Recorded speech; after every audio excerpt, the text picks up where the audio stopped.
Hi everyone, Kelly here. Long time no see.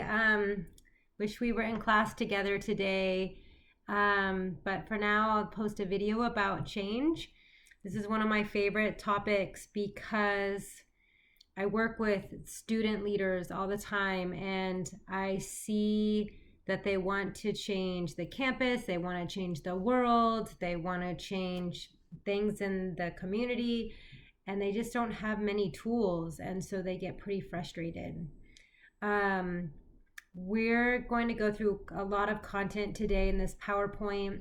It's barely scratching the surface. If you are interested in change, if you're in an organization or you see yourself being a social change agent in the future, definitely let me know. I have lots more resources, but I'm going to give kind of just an overview of today of some of the concepts that will help you understand change more and some strategies for change. And I want to start off with a little story from this book. So it says, Laura just took office as president of the Young Entrepreneurs Club, a student organization affiliated with the business school. She was excited to move this 300-member organization forward with an ambitious agenda of raising $100,000 to go towards student scholarships for entering business majors. Laura could see the benefits of such a scholarship in attracting academically talented students to the college. Laura wanted to use the mission of the club to make a difference in other students' lives. Applying what she learned in her courses, she put together a detailed business plan to share with other members at the first meeting of a new semester. Laura knew not every member would come to the first meeting, so she only made 150 copies of the business plan. The first meeting drew only 30 members. After Laura presented her plan and asked for feedback, the members were silent and stared at Laura. Finally, a senior member spoke up and said that he doubted they would get enough of the members to get behind this good idea because they had never done anything like this before. He feared that fewer members would come to meetings if they were expected to put this much time and energy into this plan. Another member added that she believed the college expected the club to carry out its traditional activities of sponsoring a car wash to raise money for the year-end banquet. Laura was stunned at their reactions because she'd expected the members to be excited about the new idea. After all, they were aspiring business majors who would surely want to gain this type of experience and successfully accomplish this goal. So this happens all the time. I see it at Butte College. I see it in the community. Someone has this idea. They want to make something better. They want to start a project, address something, and they come up with an idea, they present it, and it's not met with the same enthusiasm or the immediate yes, let's do that tomorrow. And they get frustrated. They usually get upset that other people are not on board. They may quit the idea altogether. And so many people that have great ideas, without a plan, even with a plan, with the smallest bit of resistance, that they realize it's much more involved than they thought.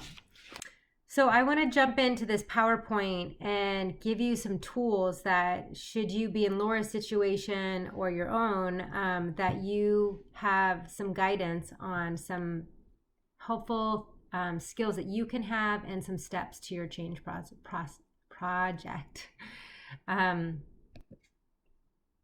So I'm going to go through a PowerPoint right now that gives you a wide range of ways to look at change, and hopefully you walk away with some food for thought before you try your next change project. So here we go. So these tips and skills and background are whether you want to start a revolution in your community or in the world, or at least change the parking fees on campus, or maybe even your apartment complex. Hopefully there'll be something for each of you. So why don't we take initiative to make changes, again, in our lives, in our organizations, in the community? Most people don't know where to start. Like, who do I call? What's needed? Many people don't feel like they have any power, like they might not have a position or a title, or they're just a student or just a community member. They might be shy or embarrassed to take their idea out and share it with others.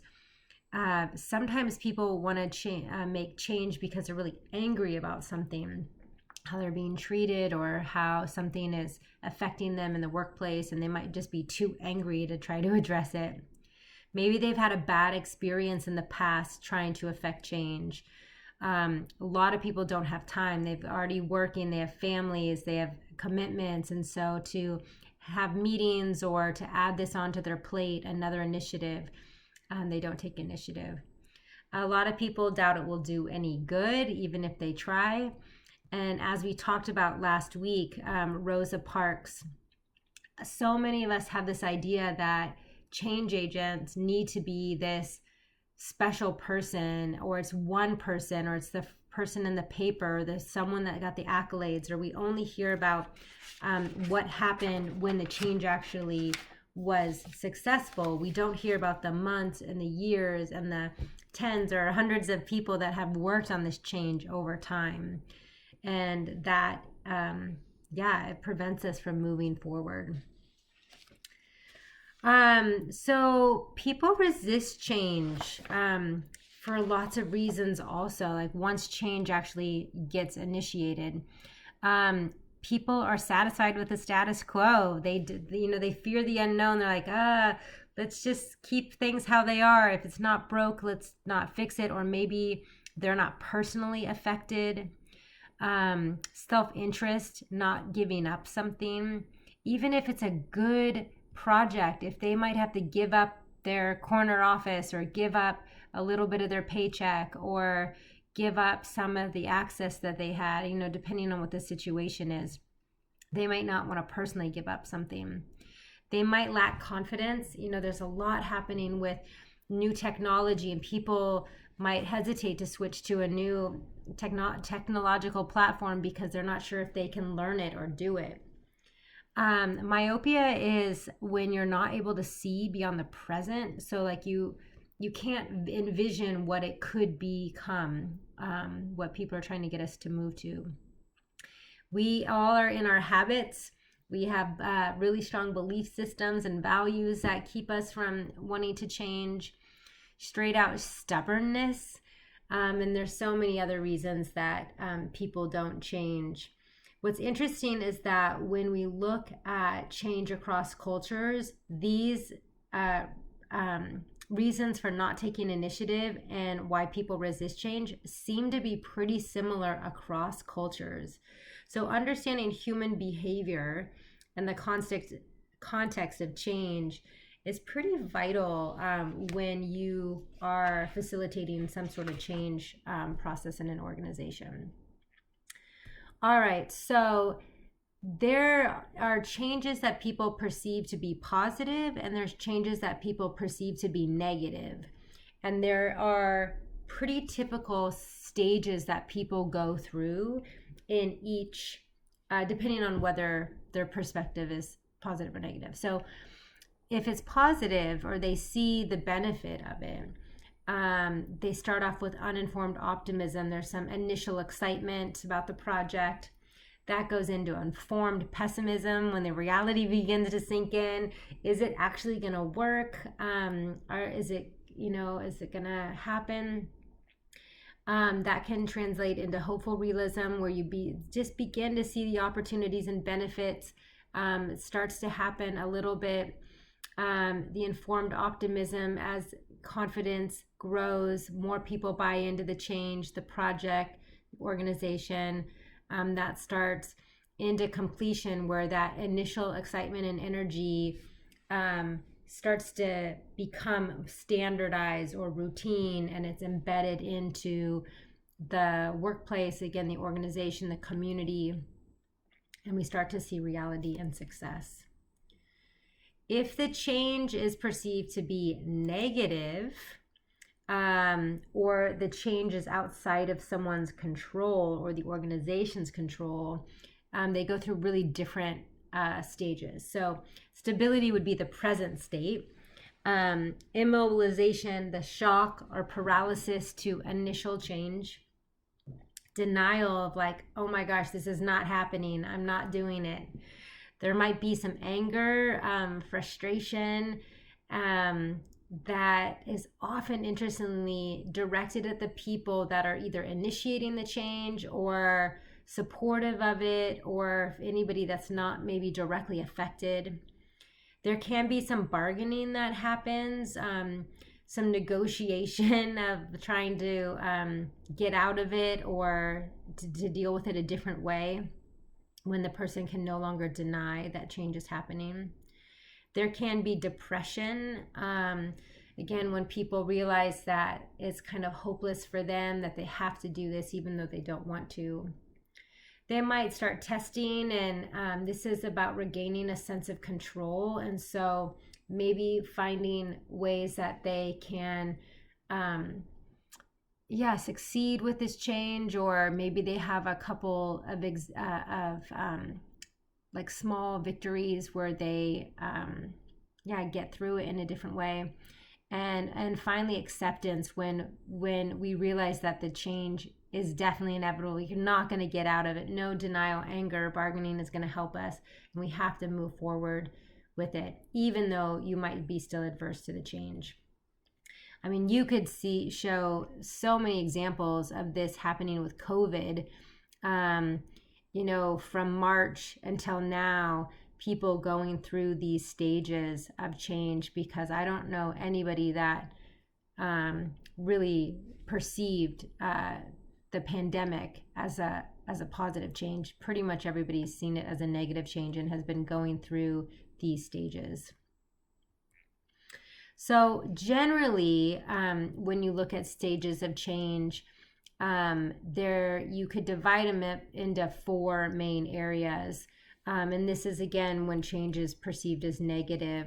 So we start at denial, go into resistance, hopefully turn the corner into exploration, and then into commitment. So why this is important to remember is that when you are planning a change effort in your organization, or in your family, or project in your neighborhood, there's likely to be this curve for you, but at least by some of the people in your organization. And if the more people you include in the planning, the less people are going to perceive it as negative. So it's definitely a good practice to take it slowly. Again, involve the stakeholders that we'll talk about in a little bit. Make a plan that has been really well thought out. Include people in the planning, and then start your change effort. All right, so people who initiate change are generally seen as change agents.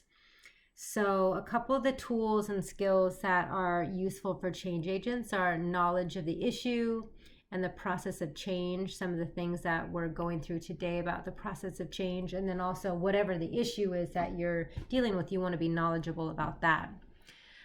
Your value system should support your efforts. So if you want to say, start a recycling program at your workplace, but you don't recycle at home, that is like seen as incongruent. And then there's a lot of change agent abilities and skills. You can read this list here. But I would say the resilient is really a big one, because oftentimes most of the time, change does not happen overnight. It happens over, weeks, sometimes years, sometimes decades, depending on how transformational your change agent is. Usually there's some people on board and some people not on board, and so it doesn't always go perfectly smoothly. So being resilient and being able to keep going, even if it's not exactly as you had thought right away. The ability to build relationships and coalitions is really important with change too. Getting other people on board, having dialogue, visioning together. And we'll talk about coalitions in a little bit. This is kind of a fun little slide in that there's different ways to advocate. So radvocate is, being sort of radical, pushing the envelope. Madvocate is coming at something with anger and frustration. Sadvocate is trying to, pull on people's heartstrings, like you should, do this because it's, good for, people or the planet, or, this poor person over, that works in this other department. Fadvocate is, people joining in on whatever the latest like fad is, to try to get an organization or a group to follow that. And then Gladvocate is, I don't have a little image here, but it's really, Gladvocate is really bringing out the positive. It's like, what is the best that we can be? How can we move towards a positive future?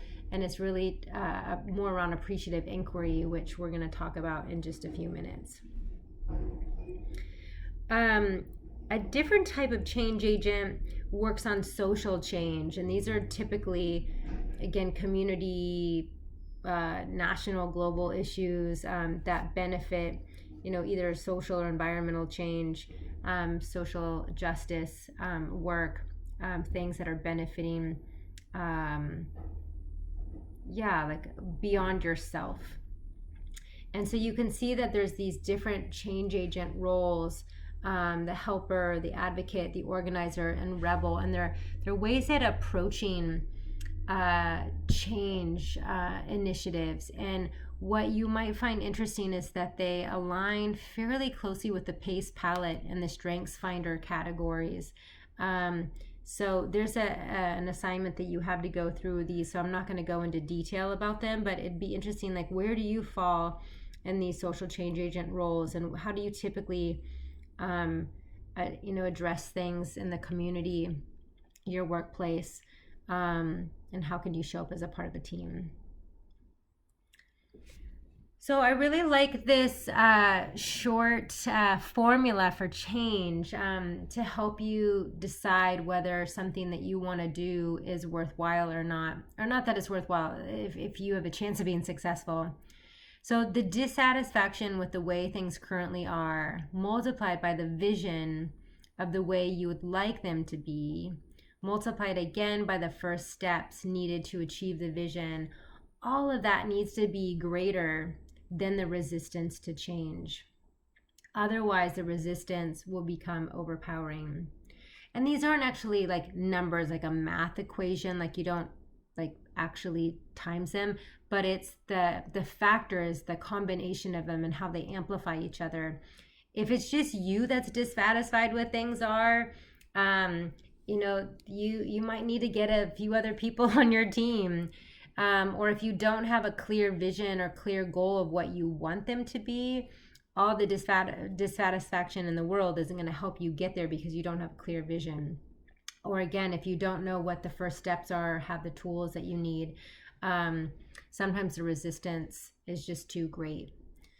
So you have an assignment about that to that you'll see in your folder this week. There are different ways to navigate change. You can initiate change, you can inspire change, or you can adapt to changes that are happening to you. But all of those are different ways to approach change. There are also different types of influence of how you want to promote the change. So evocative is helping evoke other people to want to change because you're letting them know what the issues are. And hopefully they're going to be so inspired and motivated by what you have to share that they're wanting to like learn, make new decisions, change the behavior, or it could be even at an organizational level too, to change a practice that they have. So it's evoking that to come from within. Whereas a provocative stance is usually direct intervention to cause something to happen. So you might do a protest. You might, stop showing up to work, or something that's like very stark, immediate, to call, to focus sharply on whatever it is you're trying to focus on.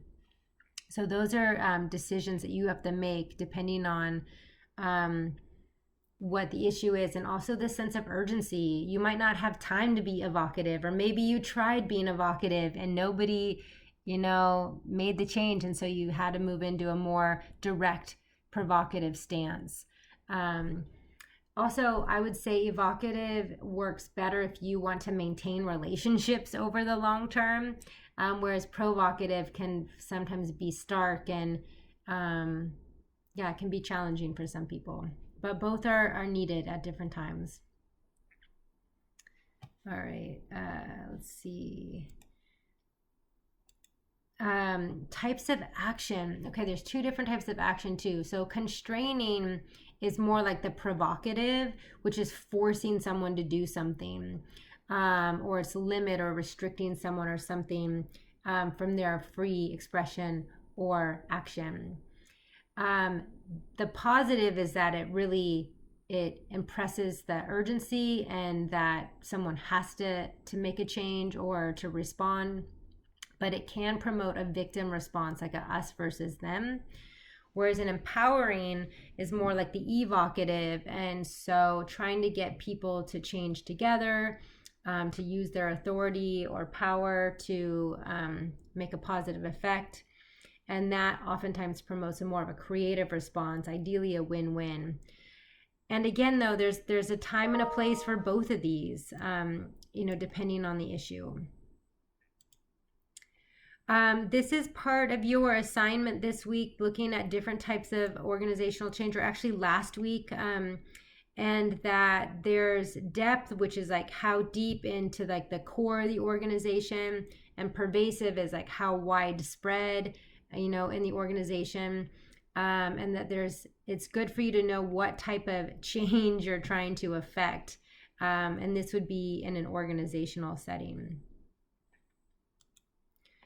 So once you decide you want to change something, you need to ask yourself a few things. Are you willing to take the time and make the sacrifices to work on this issue? Are you willing to face the challenges associated with working on this issue? Are there shareholders or stakeholders who might join you in working on this issue? And if so, how likely are you to recruit them to help you out or to work alongside with you? And for what aspects of this issue can you and interested others really make an impact? And that's going back to that formula for change. Do you know what the issue is that you're really addressing? Do you know who the stakeholders are? Do you know what the resistance is? Do you have enough in place to be successful?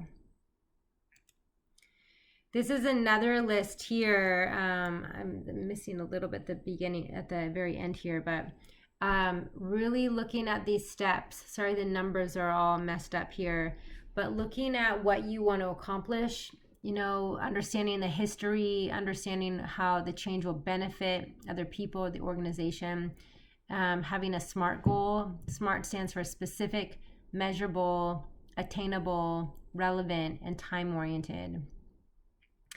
Knowing what type of change effort this is it an adjustment, an isolated change, far-reaching change, or transformational, to know the scope that you're working with. Knowing who your allies are, those are the folks that are interested in the project. They're also called stakeholders, who will benefit from the change, who might be resistant, the obstacles and risks that you might face are as part of the resistance. Are there people, organizations that can assist you with resources or other resources that you'll need for the project? The steps for the change process, and looking at timeline. Is this weeks or months or years that you're talking about? And lastly, you can't really see it on here. It says, where can I/we begin, and knowing your first steps. So these are things that most people don't think about when they come up. Knowing these steps will really help you, because if you just march up to the food services director at Butte College and say, hey, I have this really great idea for changing the layout and the things that you offer at Butte College, if they don't say, oh, why, that's a great idea, let's start tomorrow, and they just say, oh, let me think about it, or I'm not sure, like Laura's example at the beginning, and you just bail, chances are you haven't gone through all these steps to help you be successful, and you blame it on the other person for not changing versus understanding that you could have come at it with a better plan. So why don't things work? So in a more complex change effort in an organization, here are some other reasons that you might run into problems. So the problems that you might face are over here on the right. If there's confusion, maybe your vision is not that clear, or your goal is not as specific as it could be. If there's anxiety, it might be because you or others don't have the skills that you need. If the change happens only gradually, it may be that you don't have incentives for people to buy in or to activate. If there's frustration, it may be that people or you don't have adequate resources. That could be time, it could be money, it could be tangible things.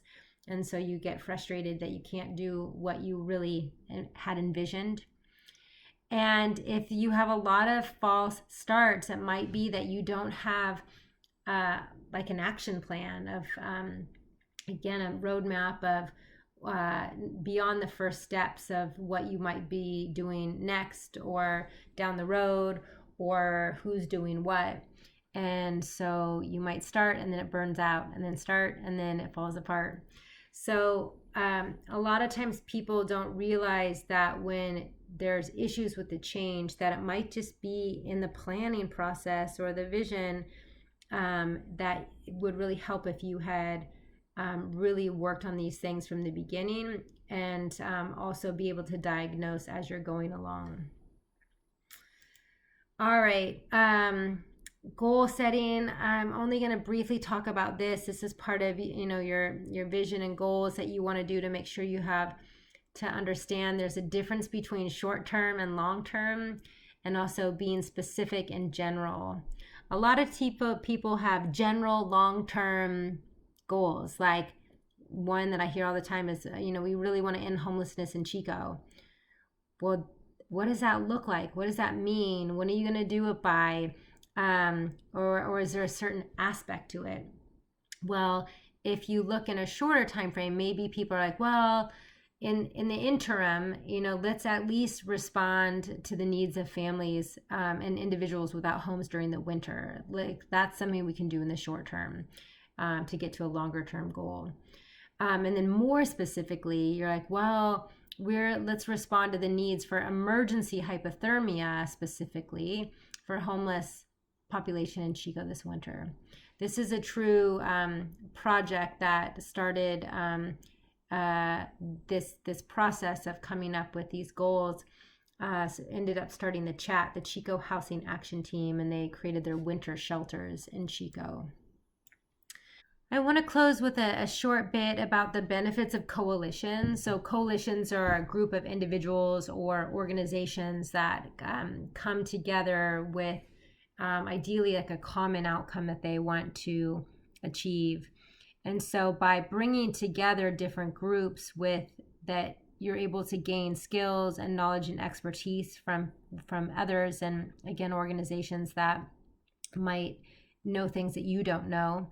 It might provide access to funding.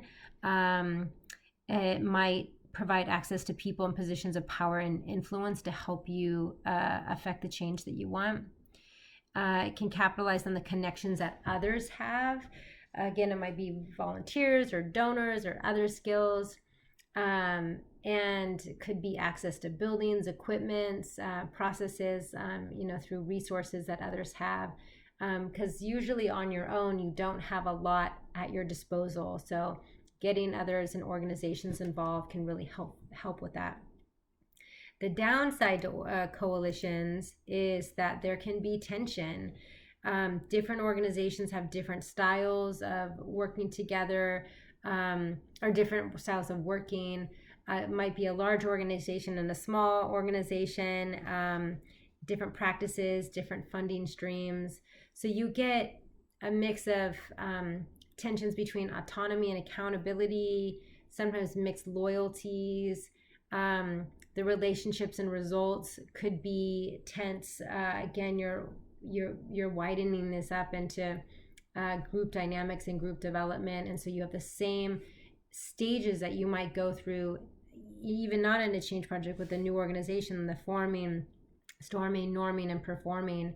And so those relationships really needed to be followed, and also a really strong forming process for your coalition. Some people wanting to be all together, some people really wanting to foster diversity in opinions or thoughts or practices, that can come up too. And also the issue of trust. Especially when you're working on a new project together, trust can be low. And so how do you build that over time? I'm going to go back here. That might have felt all over the place to you. It's my attempt of getting a whole bunch of information and at least like some bite-sized pieces for you. The assignments and discussions this week and next week and the week after will hopefully help you get in and have this material work on you and kind of marinate and give you some examples that are more practical to your life and the kind of work that you do or the organizations that you're a part of, and give you some experience developing some, skills that you could use down the line if you're not in a space that you might be able to initiate change right now. So that's it for now. Sorry, this is 35 minutes, and I hope that you have a great week. Bye.